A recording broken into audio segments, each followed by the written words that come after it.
January 1944. The sky over Germany burned with silver. High above the frozen Ruhr Valley, Luftwaffe ace Franz Stiegler banked his Messerschmitt through a sea of contrails. Below him, the thunder of 1,000 engines rolled like an earthquake in the clouds.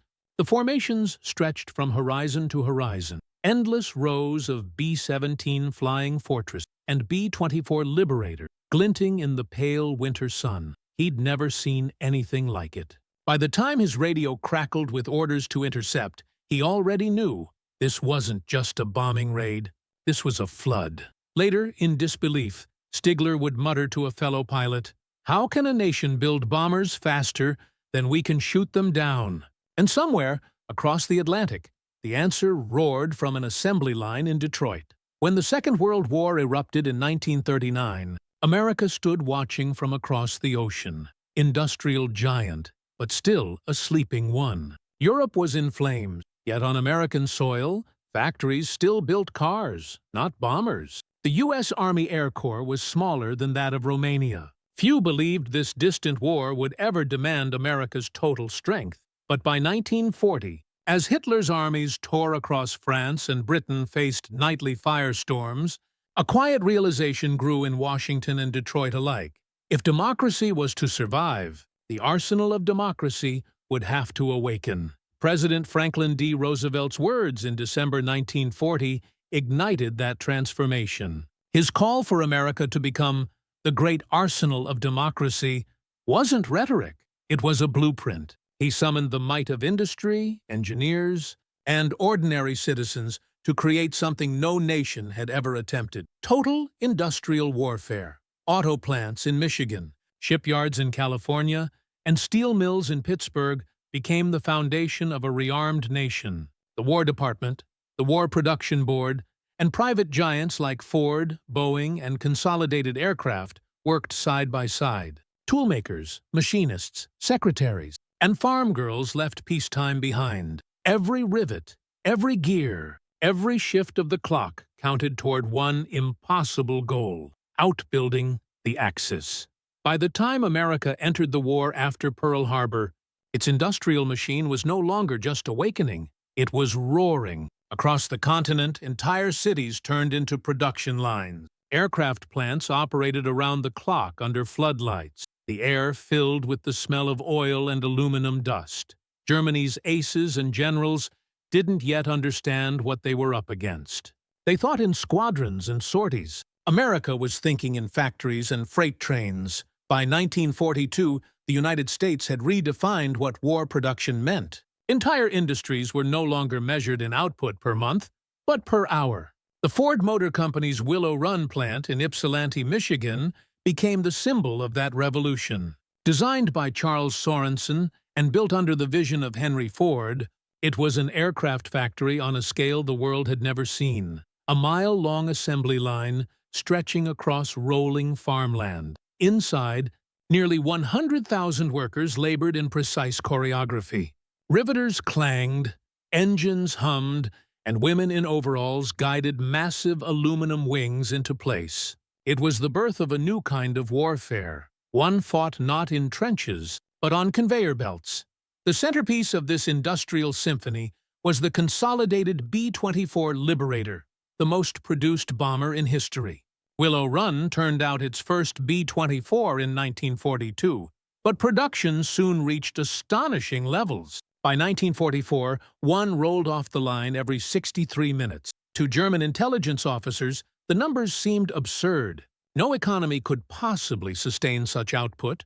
No workforce could maintain such precision at such speed. Yet reports confirmed it. Across the American Midwest, bombers were literally being built faster than Luftwaffe pilots could destroy them. And Willow Run was only one note in the greater symphony. Boeing in Seattle, Douglas in California, and North American Aviation in Kansas City pushed similar miracles into the sky. B-17 Flying Fortresses, P-51 Mustangs, and C-47 transports, all born in a rhythm of unstoppable motion. By late 1943, the United States was producing nearly 100,000 aircraft a year, more than the Axis powers combined. What had begun as Roosevelt's distant promise had become a thunderous reality, and soon those machines would darken the skies over Europe, bringing with them the full weight of American industry and resolve. For the men and women inside those factories, the war was fought not with rifles, but with wrenches and rivet guns. Every clang of steel, every hiss of compressed air was a heartbeat in the nation's war effort.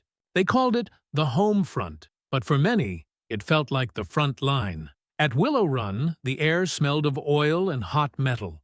The sound was constant, a metallic thunder that never stopped, day or night. Thousands of workers filled the vast hangars, farmers' sons, housewives, mechanics, teachers. For many women, it was their first step into industrial work. They wore goggles, heavy gloves, and determination.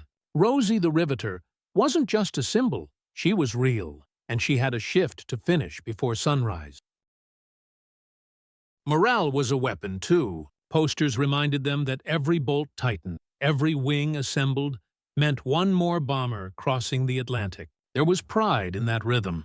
Workers often marked fuselages with chalk messages, names, prayers, sometimes just a word, victory. But the pressure was relentless. Fatigue blurred the days, and accidents were common. Heat in the hangars could reach unbearable levels. Noise left ears ringing long after the shift ended.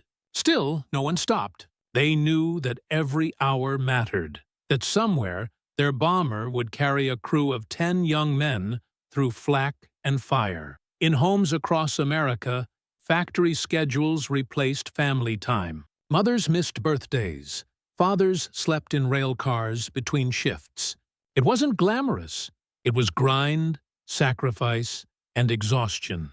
Yet, in that exhaustion, something profound was forged, a collective belief that industrial power could decide the fate of freedom. And while workers sweated over aluminum and rivets, far away over the English countryside, American bomber crews waited for the very machines those hands were building. For the pilots and engineers who would fly these bombers, the miracle of American production reshaped the very meaning of air warfare. When the U.S. Army Air Forces launched their daylight bombing campaigns over Europe in 1943, they did so with a confidence rooted not only in tactics, but in numbers. The strategy was bold. Destroy Germany's war industry from the sky. Factories, oil refineries, rail lines, all were marked for systematic annihilation. To do it, the Allies needed fleets so vast that no single loss could cripple them. That was the logic of mass production. American generals like Henry Hap Arnold and Karl Spaatz understood it clearly. They knew that air supremacy was not won by brilliance alone, but by replacement. A constant tide of machines that could absorb loss and return the next day with equal strength. Each time a bomber was shot down, another was already waiting on a runway in England, its engines warming for the next mission. For the Luftwaffe, this realization came with growing despair. German pilots, some of the most skilled in history, fought furiously, but the sky itself seemed endless. They could down 20 bombers in a single day, yet by morning, the formations returned, larger than before. The math was unforgiving. Germany produced hundreds of fighters each month. America produced thousands of bombers and fighters together. Technologically, the contrast widened. American manufacturing precision made interchangeable parts a reality. Damaged planes could be repaired in hours, not days. Meanwhile, German factories, strained by Allied bombing and material shortages, struggled to maintain quality and supply. Even Hitler's top commanders began to admit what numbers made inevitable. Luftwaffe. General Adolf Galland, himself a celebrated ace, would later recall that Germany's downfall was not just on the battlefield, it was on the factory floor. What America had achieved was more than an industrial feat. It was a new kind of warfare, where logistics, engineering, and manpower became as decisive as bullets and bombs. And by 1944, this unstoppable tide was about to reach its climax, not in a factory, but in the blazing skies over Germany itself. February 20th, 1944, the first day of what the Allies called Big Week. In the freezing air over central Germany, More than 1,000 American bombers and 800 escort fighters surged across the continent. Their targets: the heart of the Reich's aircraft industry, Leipzig, Regensburg, Gotha, Augsburg. It was not one raid, but an industrial storm meant to crush Germany's ability to build and defend. For Luftwaffe pilots, the sight was almost unreal. From their cockpits, they saw the sun vanish behind endless waves of silver, B-17s and B-24s glinting like an iron horizon. German radio operators screamed coordinates. Squadrons of Focke-Wulfs and Messerschmitts scrambled from every available airfield. But this time, something was different. The American formations were larger, tighter, and protected by a new weapon, the long-range P-51 Mustang. Its arrival changed everything. No longer could the Luftwaffe strike freely at the bombers. Now, they had to fight for every approach, every climb, every second of sky. Dogfights erupted from 20,000 feet down to the clouds. Explosions stitched across the horizon. In minutes, the skies turned into chaos. Hundreds of contrails spiraling, black puffs of flak bursting like malignant stars. The bombers pressed on, engines howling, crews steady behind their guns. They hit their targets with devastating accuracy. Factories, assembly halls, and aircraft component plants shattered under tons of explosives. On the ground, the shock was immediate. The Messerschmitt Bf-109 plant at Regensburg burned for days. At Leipzig, production of the FW-190 halted. Germany's aircraft output, already struggling, began to collapse. For the first time, German commanders realized that even if they could shoot down hundreds of bombers, it no longer mattered. America could simply build more, faster than the Reich could recover, faster than their pilots could train replacements. The concept that had once sounded like Allied propaganda, a bomber every hour, was now a tactical nightmare made real, and Big Week was only the beginning of the end for the Luftwaffe. By the final day of Big Week, the Luftwaffe was bleeding.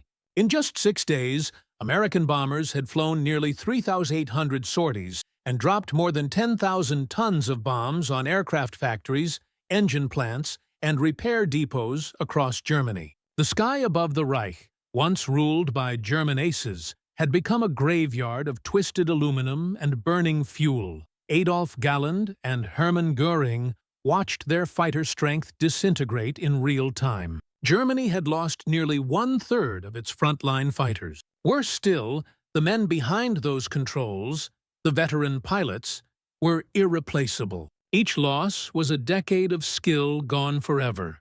American factories, meanwhile, erased such losses overnight. For every B-17 that fell, another stood ready in an English hangar. For every Mustang shot down, 2 more rolled off assembly lines in Texas and California. The equation was brutal and unstoppable. From Berlin's underground bunkers, reports flowed in describing burned assembly plants, disrupted supply chains, and shattered morale. By March 1944, the once proud Luftwaffe could no longer mount concentrated defenses. The skies belonged to the Allies, and from those skies came devastation on a scale unimaginable only a year earlier. The destruction of German aircraft production opened the path for the next phase. Operation Point Blank and the strategic bombing of oil refineries, rail networks. Numbers told the story in cold precision. In 1944 alone, the United States produced over 96,000 military aircraft, roughly 8,000 every month. The B-24 Liberator accounted for more than 18,000 of those. Willow Run alone had delivered over 8,600 by war's end. Each of these aircraft carried the labor of thousands and the promise of strategic dominance. The American war machine had outbuilt, outlasted, and outsupplied every enemy it faced. From bombers to tanks, from rifles to trucks, the scale was beyond anything the world had imagined possible. The Axis powers simply couldn't compete. Germany's factories, hampered by material shortages, bombing raids, and forced labor inefficiencies, collapsed under the pressure. But victory came at a human price. Tens of thousands of Allied airmen never returned from their missions. They flew the bombers that industry built, but each sortie meant a deadly gamble over hostile skies. The steel that carried them to war was also their coffin. And yet, even through the losses, the machine never stopped. Every fallen crew was replaced, every destroyed bomber rebuilt, every production target exceeded. By the time Allied forces crossed into Germany in early 1945, the industrial battle, fought in smoke, sweat, and steel, was already won. When the guns finally fell silent in May 1945, the magnitude of America's industrial triumph stood unmatched. The war had cost the United States nearly 300,000 lives, but it had also proven that production, organization, and innovation could defeat even the most entrenched empires. In the ruins of Germany, Allied officers walked through bombed-out factories that once built the Luftwaffe's finest fighters. Many stood in stunned silence, comparing what they saw to the photographs of America's vast, untouched plants back home. Endless rows of machinery still humming, still ready. The contrast was staggering. While German cities lay in rubble, American assembly lines were already retooling for peace. The same hands that built bombers now crafting cars, refrigerators, and the first commercial aircraft. The nation that could produce a bomber every hour would soon lead the world into a new industrial age. Historians would later call it the triumph of logistics, but for those who lived it, it was more personal. It was the girl who riveted wings at midnight, the mechanic who worked double shifts without complaint, the engineer who solved one flaw that saved dozens of crews. In the end, it wasn't just machines that overwhelmed the Axis, it was the unity of millions, each believing their small part could shape history. And shape it, they did. The bomber fleets that once rained destruction over Europe became symbols of something larger, the industrial will that defined modern warfare, and the blueprint for a new global order. What began as disbelief that any nation could build a bomber every hour ended as the undeniable truth that America's factories had won the war before the final shot was fired. When Franz Stiegler looked up at the sky in 1944, he saw not just bombers, he saw inevitability. Each formation that crossed Germany's horizon carried